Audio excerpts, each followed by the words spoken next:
पहला उर्फ होता है, लेकिन अलिफ के साथ इसका बड़ा भाई है। बड़ा भाई कौन है? अलिफ मदा, अलिफ मद आ। सो अलिफ मदा अलिफ उर्फ तहज्जी में है, अलिफ का बड़ा भाई है। सो आज हम उसके तहारुफ करवा के फिर उसको दूसरे उर्फ के साथ मिलाएंगे।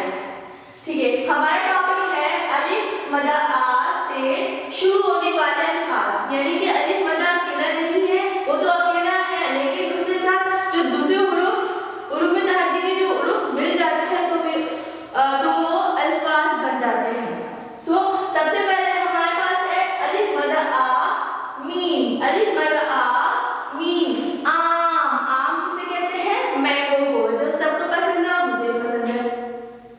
देन हमारे पास है आज। अलिफ मद आ जी।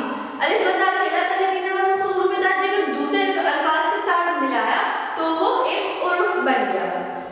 एक और उर्फ के साथ मिलाया तो अल्फाज बन गया। सो अलिफ मद आ जी आ। ये लाइन मैंने ड्रॉ की है, आपको इसी लाइन के साथ इसको फॉलो करना है, फंक्शन के साथ ही लिखना है। आज मींस टुडे। अलिफ मद आ सीन आस। अलिफ मद आ सीन आस। देन अलिफ मद आ पे के नीचे 3 नुक्ते। आप जैसे कि हम बड़ों से बात कर रहे थे तो हम किसका इस्तेमाल करते हैं? आप टीचर से, मदर से, पेरेंट्स से, या कोई हमारे बड़े होते तो हम आपका इस्तेमाल करते हैं। सो देन हमारे पास नंबर 5 है आन। अलिफ मद आन, यानी कि अलिफ मद को जब हम दूसरे हुरूफ के साथ मिलाते हैं तो वो एक अल्फाज बन जाता है। अलिफ मद आ नून आन।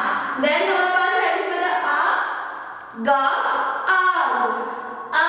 सो ये था हमारा आज का work. This is your Urdu CW and SW, यानी कि आपको इसको उर्दू CW कॉपी में भी करना है और SW कॉपी में भी करना है। यहाँ